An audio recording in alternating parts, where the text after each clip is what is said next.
Hey friends, how you doing? This is the 0DTE morning market analysis. I should say it's the 0DTE tail risk strategies market analysis because that's actually what it is. Our 0DTE trade is a tail risk, and we're expanding the talk to talk about further days out as well. So we talk about 0DTE, 3 to 5, 5 to 10, and so on. And so that really means that we need to bring in macro analysis. Let me explain. I'm sitting here spewing a bunch of garbage because there's not a lot to talk about. That's the nature of compression. Markets are in a holding pattern, but this calm, in my view, is deceptive. Right now, it's a whisper war of the FOMC speakers and a looming JOLTS report. They're priming the coil. Any surprise on tariffs, labor, or Fed cuts could snap the market out of this lull. So we're going to have tight ranges, tighter spreads, market calm, mask a hidden pressure. And that's really what this is all about. And that's why I was just trying to spew off at the mouth, trying to figure out something to say to fill up the time. But premium decay really tells a story. Compression isn't stability, it's stored energy. When I say premium decay, we can see that, and we'll see that directly manifest itself in the big ass fly. When volatility drops and that coil starts tightening, you'll find that the debits on your flies become more expensive. IV is actually dropping, and that's accelerating the decay of premium. So, however, when the narrative shifts, tariffs, labor, Fed noise, that coil will unwind fast. And so your edge is in positioning, not predicting, right? That's the key. We're not sitting here as prediction masters. You can't do that. You can't predict the market.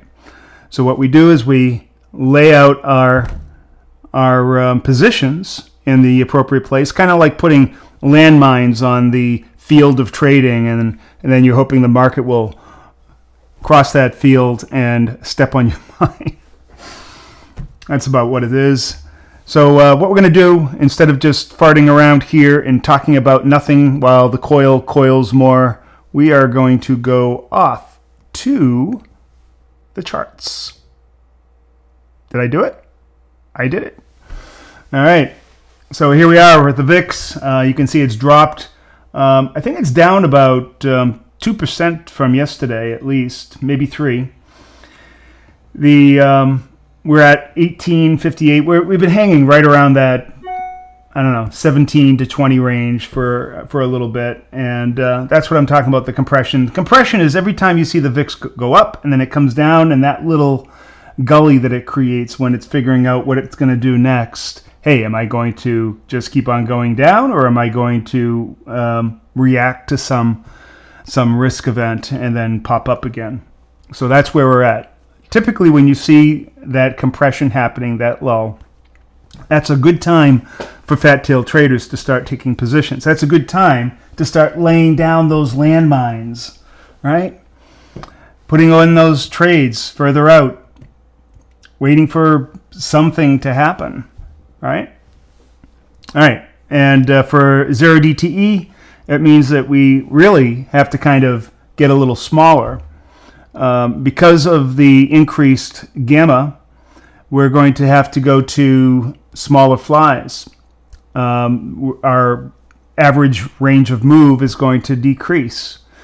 And so that's one of the reasons why we have this on the left-hand side. You see the classic out of the money fly with gauge, talk Ernie. And as volatility goes down, the width of the flies goes down as well. And that's because of that increased gamma, lower true range, etc., and increased premium decay. All right, so that's where we're at. Right now we're going down closer to, say, 20 to 25. We're somewhere between 20 and 30, I would say. All right, so the next step is to look at the big ass fly and its increasing debit, which is a total indication of the increase in rate of decay of premium. The reason why the debit is bigger is because premium has already decayed. It's not like hanging out waiting for a 0 DTE anymore. It did it yesterday and the day before. And so that leaves less potential in those flies, and that's why the debit is bigger. All right, so that's a little lesson. So let's go on to the next chart and take a look at where we are for a directional bias. I would say that we're neutral. It looks like we have a pattern here that, I don't know, is that a cup and handle? Do you pay attention to that shit? But we could go up, so I'm going to say my directional bias is neutral. It's under the moving average, but this compression, like I said, all we have to do is break one of these highs and we're off to the races. So the coil is tightening. All right, let's go to the structural analysis. And you can see here just sideways action going nowhere fast. But are we starting to break out? I don't know. This is the top of the top knot node here at about 5,900. We'll look at that as a good place for support. We've seen it kind of just meandering and, you know, fooling around with that level a bit. And then up here, it's a little ways before we get up to the next node. Yeah, it's way up there. Let's take a look at that in the big picture. All right, so I don't have the node explicitly marked off, but the next resistance point would be somewhere up here. Let's see, right about there, which is at about 5960. All right, so a little bit of lower liquidity from the top knot node up until that point. So between 5,900 and 5,960, you're going to find if we do move up here. Well, let's see, we're currently at about right around 49.40, a little bit below that. So we're trying to break out. If we can break out above that 49.40, I think that there's a good chance we'll touch 49.60. And then maybe this will be our next destination. We'll hang out there for a few days. I don't know. But the breakout is just above this node, which is at about 49.90. All right. And then it's just, you know, wash, rinse, repeat as we have a few more nodes before we get to those all-time highs. I think once we break through this, though, this is going to be, as I'm explaining here, the stairway to heaven. It's a stepping stone. Boom, boom, boom, boom, boom, and then blast off. All right. So that's about all I really have to say today. Let's go back to the big head. Not much to say. We're just waiting, seeing if that Fed narrative changes.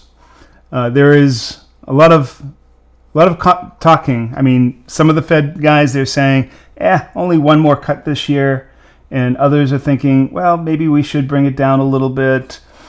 Of course, they think, hey, they don't know. Is this market going to go down, go up? They believe in their heart of hearts that if the market goes up, that causes inflation. And if it goes down, that causes deflation. And so they are they're the key master that has the key to unlocking that mystery. They're legends in their own mind, I guess. But whatever they're talking about, that ain't what's happening. You do know that economics and all those PhDs in economics, they are practicing a non-science. Economics is not a science by any means. Which leads you to wonder why we listen to them at all. All right, that's about all I've got to say. As I said, I was just going to spew off the mouth, try to fill up time, saying, not much to talk about today because everything's just same as yesterday. But looking forward, that just means that we're eventually coming to that point where, bam, it's going to go. So be prepared. That's the thing. That's the key. That's the takeaway for today. Your edge is in positioning, not predicting. Positioning, not predicting. All right, if you want to learn more about fat tail trades, go down to, I didn't really talk about, I did. I guess I did. Learn more about fat tail trading or tail risk trading, go to the link down below, join our fat tail community. You'll find an incredible experience. You'll learn how to trade with AI. And this ain't no joke. This AI is that I've personally developed, and I have some cred in doing this sort of thing. Been in this industry for more than 40 years. I've developed something that is absolutely remarkable. It's a decision clarity engine that will work right with you, alongside of you, help you do your trading, and it really is remarkable. In fact, the comments that I get from our members, generally they'll put like an emoji in there, and I've seen a few of these, like mind blow, nuclear blast coming out of someone's head. That's what you can expect. All right, I'm done, and we'll see you in a bit. Coach Ernie, out.